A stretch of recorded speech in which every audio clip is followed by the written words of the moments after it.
এই ভিডিওটি মূলত তাদের জন্য, আমরা যারা জানি না যে মাইক্রোসফট ওয়ার্ডে কোনো ডকুমেন্ট লিখে সেই ওয়ার্ডের মাধ্যমে আমি ওই ফাইলটিকে পিডিএফ ফাইলে পরিবর্তন করতে পারি।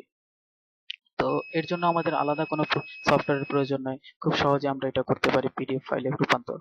তো এর জন্য প্রথমে আপনাকে যেটা করতে হবে, প্রথমে আপনি যে ফাইলটিকে আপনি পিডিএফ ফাইলে রূপান্তর করতে চান সেই ফাইলটি আগে ওপেন করতে হবে। তো আমি চাচ্ছি যে এই ফাইলটিকে আমি, এই লেখাটাকে, বাংলা লেখাটাকে আমি পিডিএফ ফাইলে পরিবর্তন করব। তো এর জন্য যা করতে হবে, প্রথমে আমাদের মেনু বার থেকে ফাইল ফাইল ক্লিক করতে হবে, সেখান থেকে সেভ এজ এ ক্লিক করতে হবে। তো সেভ এজ ক্লিক করলে আপনাকে এখানে ফাইলের নাম পরিবর্তন বা নাম একটা, যে কোনো একটা নাম চাবে। তো আমি কোনো নাম চেঞ্জ করতে চাচ্ছি না। তো এরপরে দেখেন এই ফাইল নেমের পরে সেভ অ্যাজ টাইপ, এখানে আমরা ক্লিক করব। এখানে অনেকগুলো ফরম্যাট আছে, তো আমাদের প্রয়োজন শুধুমাত্র পিডিএফ। তো এই পিডিএফ এ আমি ক্লিক করব।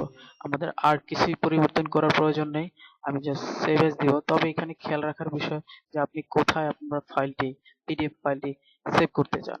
আমি চাচ্ছি আমার ডকুমেন্টে ডেস্কটপে আমার সেভ হবে।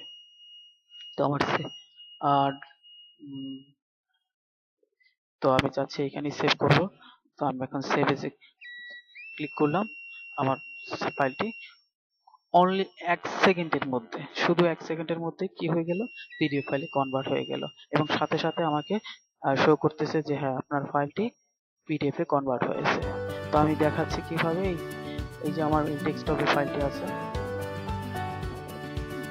তো আমি এখন এই ফাইলটি নিয়ে যে কোনো জায়গায়, যে কোনো কম্পিউটারে বা যে কোনো জায়গায় আমি খুব সহজে প্রিন্ট করতে পারবো। তো এর জন্য আমার কোনো লেখার কোনো পরিবর্তন হবে না, অবিকল আমি আমার যেই ডকুমেন্টটি যেরকম আছে ঠিক অবিকল সেভাবে আমি প্রিন্ট করতে পারবো। তো দেখার জন্য আপনাদের সবাইকে ধন্যবাদ।